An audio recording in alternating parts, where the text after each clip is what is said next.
لئن شکرتم لأزیدنکم ولئن کفرتم ان عذابی لشدید۔ صدق اللہ خالق مولانا العظیم وبلغنا رسوله النبی الکریم ونحن على ذلك لمن الشاهدين والشاكرين والحمد لله رب العالمین۔ سب حضرات محبت سے درود پاک کی تلاوت فرمائیں۔ اللهم صل على محمد وعلى آل محمد كما صليت على إبراهيم وعلى آل إبراهيم إنك حميد مجيد۔ اللهم بارك على محمد وعلى آل محمد كما باركت على إبراهيم وعلى آل إبراهيم إنك حميد مجيد۔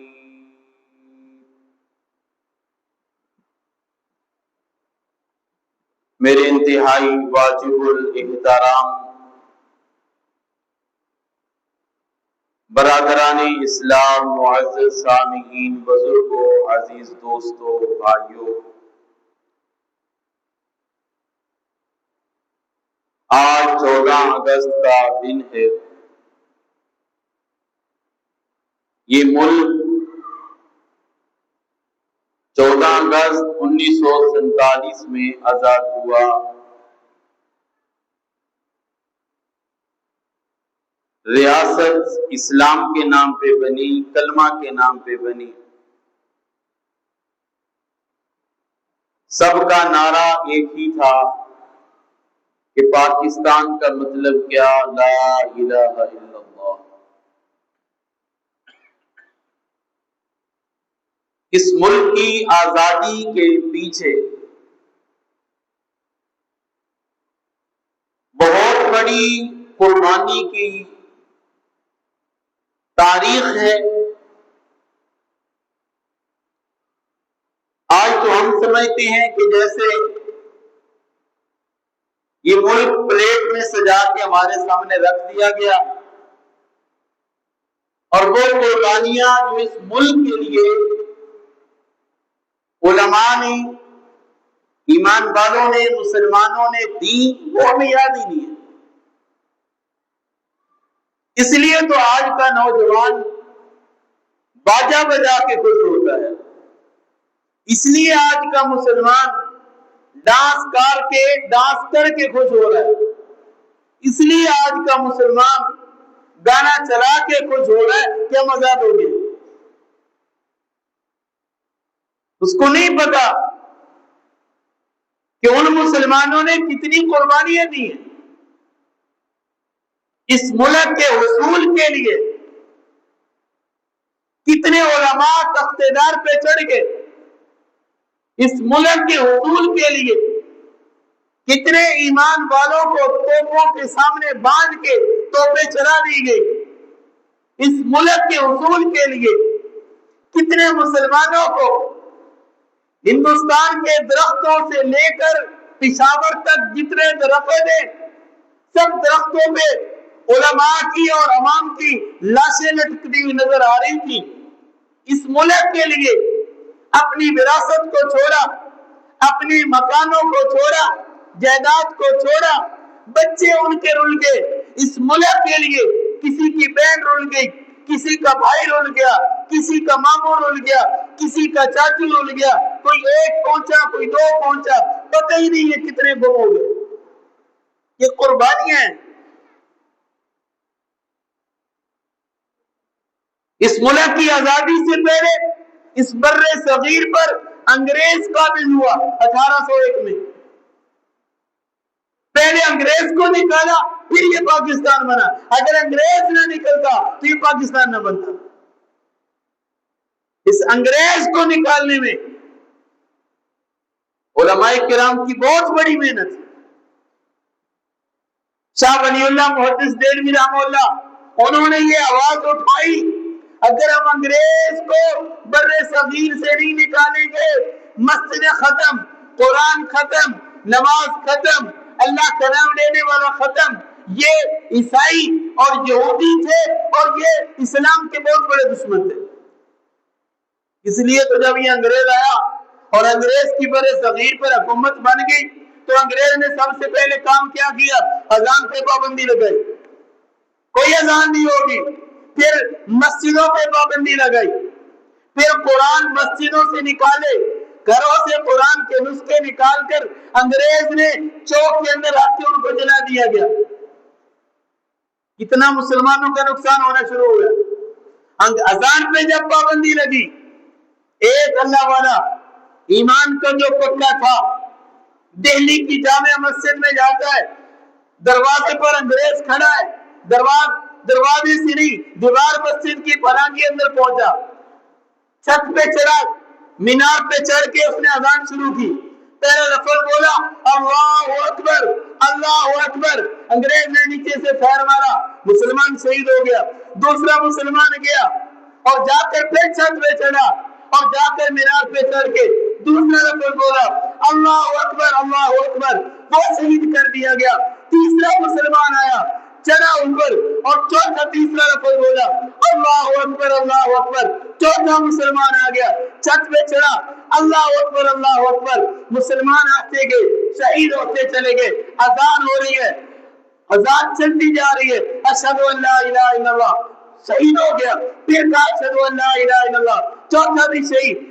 15 کلمے اذان کے اور 15 مسلمان شہید ہو گئے. لیکن اذان مکمل کی اور دکھایا کہ تو اذان پہ پابندی لگا رہا ہے. ہم اذان دے کر دکھائیں گے, اگر ہمیں جانیں قربان کرنی پڑی کر دیں گے. لیکن آج کے مسلمان کو کیا پتا؟ آج کا مسلمان اذان سنتا ہے, موبائل بند نہیں کرتا. آج کا مسلمان اذان سنتا ہے, دائیں کان سے سنتا ہے, بائیں سے نکال دیتا ہے. آج کا مسلمان اذان سن کے نماز پڑھنے کے لیے نہیں آتا. آج کا مسلمان نماز کے قریب تک نہیں آتا. وہ کتنے پکے مسلمان تھے, سب کو موت نظر آئی. پہلا بھی شہید ہوا, دوسرا گیا, دوسرا شہید ہو گیا, تیسرا گیا, تیسرا شہید ہوا, پھر چوتھا گیا, پانچواں گیا, چھٹا گیا, ساتواں گیا, آٹھواں گیا, 9واں اور 10واں چلا گیا, 11واں اور 12واں گیا, 13واں اور 14واں گیا, 15واں اور 15ویں جا کے لا الہ الا اللہ کہا, اذان مکمل کر دی اور دیکھا گولی سینے پہ لگنی ہے, کھا لی, لیکن اذان مکمل کی. آج ہمیں اس اذان کی کیا قدر, ہمیں پتہ ہے ہمارا کیا لگا ہے, اس اذان کے لیے ہمارا کیا لگا ہے. اس لیے کام کرنے والا کام چھوڑتا نہیں اذان سن کے, دکان چلانے والا دکان چھوڑتا نہیں اذان سن کے, مزدوری کرنے والا مزدوری چھوڑتا نہیں اذان سن کے, ملازمت کرنے والا اذان سن کے ملازمت چھوڑتا نہیں ہے, زراعت کرنے والا اذان کو سن کے اپنا کام چھوڑ کے نماز کے لیے نہیں آتا. وجہ کیا ہے؟ ہمیں یہ مفت میں اذان ملی ہے, ہمیں یہ مفت میں کلمہ ملا ہے, ہمیں یہ مفت میں نماز ملی, ہمارے لگے ہی کچھ نہیں ہے. ان سے پوچھو جنہوں نے ایک اذان کے لیے 15 آدمی شہید کرا دیے. قرآن پہ پابندی لگ گئی, کوئی قرآن نہ پڑھے. انگریز نے مسجدوں سے قرآن کے صحیفے اٹھائے, مسلمانوں کے گھروں میں فوجی داخل ہوئے, قرآن پہ صحیفے اٹھائے, چوک میں لا کے کچھ لگا دیا, پھر آگ لگا دی. کتنا بڑا ظلم ہوا, کتنا بڑا ظلم ہوا. پھر مسلمان اٹھے کہ ہم نے ان کو بر صغیر سے نکالنا ہے.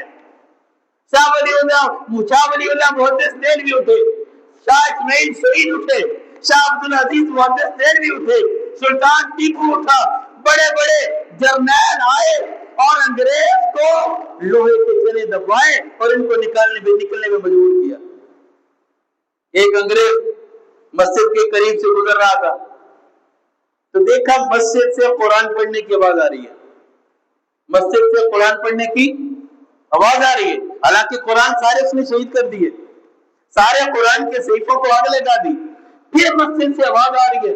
وہ فوجی جو انگریز تھا مسجد میں داخل ہوا کہ کون ہے جو اس وقت بھی قرآن پڑھ رہا ہے, جس کو ڈر نہیں ہے مجھے گولی لگ جانی ہے, جس کو ڈر نہیں ہے میری جان کا نذرانہ پیش ہو جانا ہے, جس کو ڈر نہیں ہے میری روح پرواز کر جانی ہے, مجھے گولی پہ رکھ کے مار دیا جائے گا, قرآن پڑھ رہا ہے. کون ہے اتنی جرأت والا جو آج بھی قرآن پڑھ رہا ہے؟ وہ فوجی انگریز کا پٹھو مسجد میں داخل ہوا، دیکھا ایک بچہ قرآن پڑھ رہا ہے، سورہ رحمان کی تلاوت کر رہا ہے، الرحمن علم القرآن خلق الانسان علمہ البیان الشمس والقمر بحسبان، یہ تلاوت کرتا جا رہا ہے، اور یہ فوجی جو انگریز تھا یہ آگے بڑھتا آیا کہ میں دیکھوں یہ بچہ کیسے قرآن پڑھ رہا ہے۔ حیرت کی بات یہ جب فوجی قریب آیا تو وہ بچہ بھی نبی نہ تھا، وہ بچہ بھی نبی نہ تھا۔ کسی سے پوچھنے لگا یار یہ حیرت کی بات ہے، آنکھوں سے نبی نہ اور زبانی قرآن پڑھ رہا ہے۔ تو کسی نے کہا پاگلو انگریزوں، تم یہ قرآن نہیں ختم کر سکتے، صحیفے تو جلا دیے، مسجدوں سے اٹھا کے مسلمانوں کے گھروں سے اٹھا کے صحیفے جلا دیے، جن سینوں میں قرآن ہے وہ کیسے نکال سکتے ہو؟ وہ کوئی نہیں کر سکتا۔ پھر اس وقت جو حافظ تھے علماء تھے انہوں نے تہ خانے بنائے، تہ خانوں میں بیٹھ کے جنگلوں میں بیٹھ کے اللہ کا قرآن پڑھانا شروع کر دیا۔ قرآن پھر بھی باقی رہا، انگریز کو نکالا، انگریز کو نکلنے پر مجبور کیا تو یہ قربانیاں دینے والا علماء کرام تھے، 10 لاکھ مسلمانوں نے قربانی دی، پھر انگریز نکلا۔ اور تاریخ میں یہ لکھا ہوا ہے دہلی سے لے کر پشاور تک کوئی درخت ایسا نہیں تھا جس کے ساتھ کسی مسلمان کی لاش نہ لٹکی ہو۔ اور آج کیا پتا مسلمان کو یہ آزادی کیا چیز ہے؟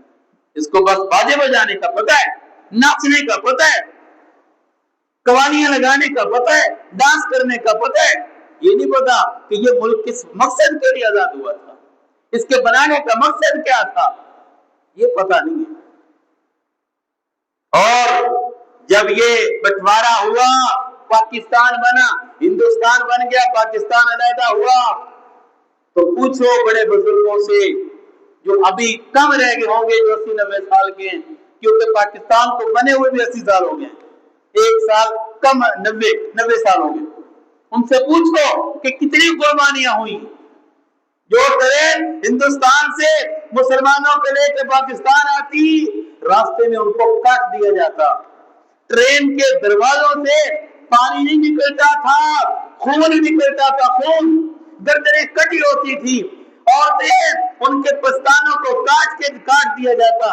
کتنی ایسی مسلمان عورتیں تھیں جو ہندوستان سے نکلی، اپنی عزت اپنی عصمت کو بچانے کے لیے دریاؤں میں چھلانگ لگا دی، نالوں میں چھلانگ لگا دی، نہروں میں چھلانگ لگا دی، تاکہ ہماری عزت ہماری عصمت یہ تو محفوظ رہے۔ اپنے بابوں سے پوچھو، بتائیں گے تمہیں کتنے مسلمان کٹ دیے گئے، کتنے مسلمانوں کو کاٹ کے دریاؤں کے اندر پھینک دیا گیا، کتنی ایسی نہریں تھی جو ہندوستان سے پاکستان آ رہی ہیں، ہندوستان سے نکل کے کتنے ایسے دریا جو پاکستان کی طرف آ رہے ہیں، سب خون سے بھرے ہوئے تھے۔ یہ قربانیاں تھی، آج کیا پتہ ان قربانیوں کا؟ اور سب کا کوئی اور مقصد نہیں تھا کہ ہم نے پاکستان میں جدادیں بنانی ہیں، کوٹھیاں بنانی ہیں، بلڈنگیں بنانی ہیں، ایک ہی مقصد تھا، وہ لا الہ الا اللہ، لا الہ الا اللہ کے لیے ہر مسلمان نے ہندوستان چھوڑا تھا، اور کوئی مقصد نہیں تھا۔ اسی مقصد کے لیے ہجرت ہوئی، اتنی بڑی ہجرت، یہ ریاست مدینہ بنا، ریاست مدینہ کی وجہ سے یہ ملک پاکستان بنایا گیا۔ 2 ہی ملک ایسے ہوئے جو نظریاتی طور پہ فتح ہوئے، ایک مدینہ شریف ہے جو نظریاتی طور پہ ملک بنا، ایمان کے لیے بنا، اعمال کے لیے بنا، لا الہ الا اللہ کی وجہ سے بنا، اور یہ ملک پاکستان ہے جس کا ایک ہی مقصد تھا، ہر چھوٹے بڑے بوڑھے عورت کی زبان پہ ایک ہی نعرہ تھا، پاکستان کا مقصد کیا؟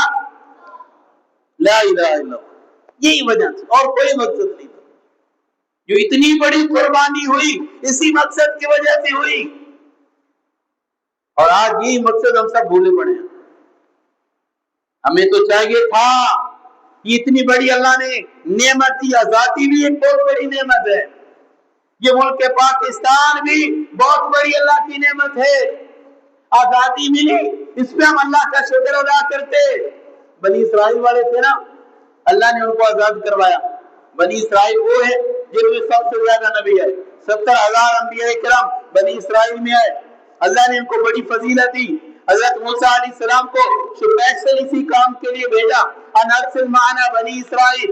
حضرت موسیٰ علیہ السلام جب فرعون کے پاس گئے نا، ایک تو تبلیغ بھی کی، دوسری بات یہ تھی ان ارسل معنا بنی اسرائیل، میں بنی اسرائیل کو لینے کے لیے آیا ہوں، ان کو آزاد کروانے کے لیے آیا ہوں، تو ان کو بڑی تکلیفیں دیتا ہے۔ بنی اسرائیل نے بڑی تکلیفیں برداشت کی، مصر میں تھے، فرعون کی حکومت، فرعون نے غلام بنایا ہوا۔ جب اللہ نے ان کو آزادی دی تو بنی اسرائیل کا کام تھا نا کہ شکر ادا کرتے، تھا کہ نہیں کام؟ اللہ کا شکر ادا کرتے۔ اللہ نے فرعون کی آزادی دے دی، غلامی سے آزاد ہو گئے، لیکن انہوں نے رب کی ناشکریاں کی، رب کی ناشکریاں کی، رب کی ناشکرے بن گئے، آزادی پہ اللہ کا شکر نہیں ادا کیا۔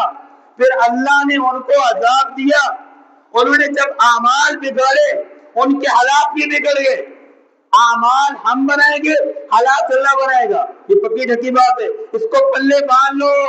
آج ہمارا مسلمان بھی کہتا ہے نا، جب کسی کو نماز کی دعوت ہو تو کیا کہتے ہیں؟ یار پہلے حالات بنا لیے پھر اعمال بھی کر لیں گے، نماز بھی پڑھ لیں گے، پہلے کام سے کر لیے تاکہ سارے حالات چنگے ہو جائیں، جدو حالات ٹھیک ہو گے پھر نماز بھی پڑھ لیں گے۔ اسی حالات بناندے بوڑھے ہو جانے پر حالات نہیں بنتے، حالات بول بھی چھڈو، حالات نہیں بنتے، ہم حالات بنانے میں لگے ہوئے، حالات بن جائے۔ بنی اسرائیل والوں نے بھی یہ کیا، جب آزاد ہوئے ان کا کام کیا تھا؟ موسیٰ علیہ السلام کی بات مانتے، تورات کی بات مانتے، تورات کو لے لیتے، لیکن تورات لینے سے بھی انکار کیا۔ پھر بھی اللہ کا انعام دیکھو، اللہ نے منہ و سلوہ نازل کیا، اللہ نے ان کے اوپر بادلوں کا سایہ کیا، ان کے لیے چشمے جاری کیے، ان کے لیے راستے بنائے، اللہ نے اتنے انعامات کیے۔ چاہیے تو یہ تھا وہ اللہ کا شکر ادا کرتے، اعمال میں لگ جاتے، اپنی آخرت کی فکر کرتے، لیکن انہوں نے ناشکری کی۔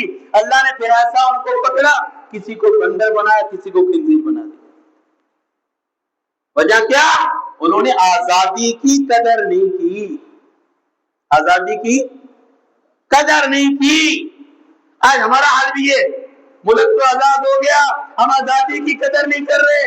یہ جو اللہ نے آزادی والی نعمت دی ہے بہت بڑی نعمت ہے۔ غلامی بہت بری چیز ہے، غلام کسی کا بن جانا بہت بری چیز ہے۔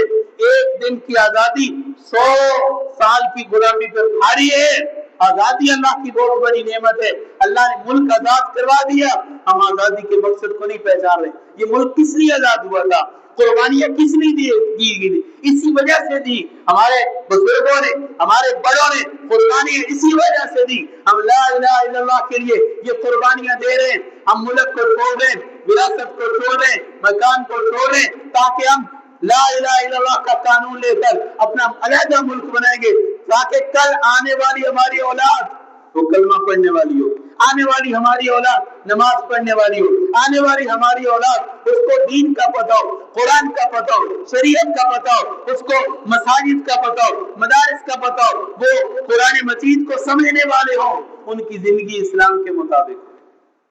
لیکن آزادی تو ہمیں مل گئی، لیکن ہم مقصد بھول گئے، مقصد بھول گئے، جس مقصد کے لیے یہ ملک بنا اس مقصد کو بھول گئے۔ پہلا کام یہ کرنا چاہیے، ہمیں اللہ کا شکر ادا کرنا چاہیے۔ لَئِن شَكَرْتُمْ لَأَزِيدَنَّكُمْ وَلَئِن كَفَرْتُمْ إِنَّ عَذَابِي لَشَدِيدٌ۔ اللہ تعالیٰ فرمانے اگر تم شکر کرو گے میں نعمتوں میں اور اضافہ کروں گا، نہ شکری کرو گے إِنَّ عَذَابِي لَشَدِيدٌ، پھر میرا عذاب بڑا سخت ہے۔ ہم رب کی ناشکریاں کرتے ہیں۔ اللہ نے پھر حکمران بھی ایسے دیے، قرآن مجید میں اللہ تعالیٰ نے حکمرانوں کے بھی قوانین بنائے۔ الذین ان مکناہم فی الارض واقاموا الصلاۃ وآتوا الزکاۃ وامروا بالمعروف ونہوا عن المنکر، چار کام حکمرانوں کو بھی کرنے چاہیے جو زمین پہ اقتدار جن کو مل جائے۔ اللہ فرمائے واقاموا الصلاۃ، ان کا کام ہے اپنی رعایا کی نماز کی پابندی کروانا، یہ حکمرانوں کا کام ہے۔ اور آج اکثر لوگ نماز ہی نہیں پڑھتے، بلکہ ہمارے وزیر اعظم صاحب نماز نہیں پڑھتے ہوں گے، ہمارے جتنے یہ اقتدار سنبھالے ہوئے افیسر ہیں ان کو شاید نماز بھی نہ آتی ہو۔ تو پہلا کام واقام الصلاۃ، نماز کی پابندی کروانا، نماز کے لیے انتظامات کروانا، وآتوا الزکاۃ، زکوٰۃ دلوانا۔ جتنے ملک کے عمراء ہیں، امیر لوگ ہیں، جتنے فیکٹریوں کے مالک ہیں، جتنے ملوں کے مالک ہیں، جتنے رتبے والے ہیں، سب سے زکات ادا کروانا یہ ملک کے اقتدار سنبھالنے والوں کا کام ہے۔ اور تیسرا کام وَأَمَرُوا بِالْمَعْرُوفِ، نیکی کا حکم کروانا، لوگوں کو نیکی کی طرف لگانا، یہ بھی ان کا کام ہے۔ ہمارے صدر صاحب کا، وزیر اعظم صاحب کا، ان کا کام ہے۔ وَأَمَرُوا بِالْمَعْرُوفِ وَنَهَوْا عَنِ الْمُنكَرِ، منکر سے روکنا یہ بھی ان کا کام ہے۔ لیکن آج امر بالمعروف پہ عمل کرنے والا مدرسے کا مولوی ہے، مدرسے والے ہیں، تبلیغ والے ہیں، خانقاہ والے ہیں، یہ کام کر رہے ہیں۔ یہ کام تو حکومت کا تھا، جس مقصد کے لیے ملک بنا اس مقصد کے لیے حکمران بھی آنے چاہیے تھے۔ جیسے عوام بگڑی اللہ نے حکمران بھی ایسے دے دی۔ اعمالکم جیسے تم عمل کرو گے ایسے اللہ حکمران مسلط کرے گا۔ اس میں ہماری بھی غلطی ہے، ہم جیسے دین سے دور ہو رہے ہیں، نماز سے دور ہو رہے ہیں، اخلاق سے دور ہو رہے ہیں، اللہ ہمارے اوپر حکمران بھی ایسے ہی مسلط کر رہا ہے۔ تو میرے بھائیوں، ہم اس آزادی کے مقصد کو پہچانے۔ مقصد ہے وہ لا الہ الا اللہ کے مطابق زندگی گزارنا، اس لیے یہ ملک آزاد ہوا۔ ہم نظریاتی طور پہ اب بھی الحمدللہ آزاد ہیں، اذان پہ پابندی نہیں ہے، نماز پہ پابندی نہیں ہے، قرآن پڑھنے پہ پابندی نہیں ہے، مدارس پہ پابندی نہیں ہے۔ نظریاتی طور پہ ہم آزاد ہیں، حقیقی طور پہ ابھی آزاد نہیں۔ ہم ابھی بھی یہود و نصارا کے قوانین کو بنائے بیٹھے، حالانکہ ہمارے صاحب حکمرانوں کو چاہیے تھا کہ اس ملک میں قانون قرآن والا ہو۔ اس ملک میں قانون کس کا ہونا چاہیے؟ قرآن والا ہونا چاہیے، نبی کے فرمان والا ہونا چاہیے۔ قائد اعظم محمد علی جناح رحمہ اللہ سے کسی نے پوچھا کہ ملک تو بنا رہے ہو، اس ملک کا قانون اور دستور کیا ہوگا؟ یہ جو ملک بن رہا ہے اس ملک کا قانون اور دستور کیا ہوگا؟ ہر ملک کا ایک دستور ہوتا ہے، ہر ملک کا ایک قانون ہوتا ہے، اس ملک کا قانون کیا ہوگا وہ بھی ذرا بتائیے۔ قائد اعظم محمد علی جناح رحمہ اللہ کا ایک ہی جواب تھا کہ اس ملک کا قانون کوئی اور کوئی نہیں ہے، اس ملک کا قانون رب کا قرآن، نبی کا فرمان یہ ہے، اسی کے مطابق یہ ملک چلے گا۔ لیکن وہ تو دنیا سے چلے گئے، آگے بگاڑ آتا چلا گیا۔ تو میرے بھائیوں، آزادی بھی بہت بڑی اللہ کی نعمت ہے، اور یہ ملک پاکستان بھی بہت بڑی اللہ کی نعمت ہے۔ دیکھو نا، باقی جو باہر جاتے ہیں ان سے پوچھ کے دیکھو، اللہ نے اس ملک میں بڑی نعمتیں رکھی ہیں، جتنی نعمتیں اس ملک میں کسی اور ملک میں نہیں ہیں۔ یہاں پہ اگر پانی ہے تو خشکی بھی ہے، دریا ہے تو پہاڑ بھی ہے، یہاں پہ سال میں 2 دفعہ فصل بھی مل جاتی ہے، پانی بھی شفاف مل رہا ہے، اور اللہ کی کتنی نعمتیں، یہاں پہ پھل بھی آ رہا ہے، سبزیاں بھی مل رہی ہیں، اور اس ملک میں کوئلہ بھی ہے، اس ملک میں تیل بھی ہے، اس ملک میں اور بہت ساری مادی چیزیں بھی اللہ نے رکھ دی ہیں۔ یہ ملک بہت بڑی نعمت ہے، اللہ نے اس ملک میں بڑے خزانے رکھے۔ یہ ملک انشاءاللہ قیامت تک باقی رہے گا۔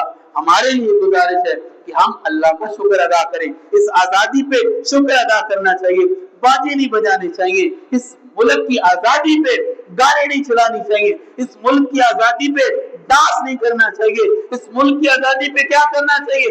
نوافل پڑھنے چاہیے، اللہ کا شکر ادا کرنا چاہیے۔ نبی کریم صلی اللہ علیہ وسلم نے جب مکہ کو فتح کیا، مکہ کو مشرکوں سے آزاد کروایا، تو کیا کیا؟ وہاں پہ کوئی باجے بجوائے نہیں، وہاں پہ کوئی جو ہے وہ ڈانس کروائے نہیں، نعوذ باللہ من ذالک۔ کیا کیا نبی کریم صلی اللہ علیہ وسلم؟ مکہ میں تشریف لے گئے، آپ نے وہاں پہ اپنا سر سجدے میں رکھ کے اللہ کا شکر ادا کیا، اللہ کا شکر ادا کیا۔ ہمیں یہ کرنا چاہیے۔ آج آپ سب حضرات نماز کی پابندی کریں، نوافل پڑھیں، اور نوافل پڑھتے ہوئے اللہ کا شکر ادا کریں۔ یا اللہ، تو نے یہ ریاست ہمیں عطا فرمائی، یہ ملک عطا فرمایا، آزادی عطا فرمائی، یہ بہت بڑی نعمت ہے۔ ہم اللہ کا شکر ادا کریں گے، اللہ نعمتوں کو اور اضافہ کرے گا۔ شکری کرتے رہیں گے، پھر نعمتوں میں کمی آئے گی، اضافہ نہیں ہوگا۔ اللہ تبارک و تعالیٰ ہم سب کو عمل کی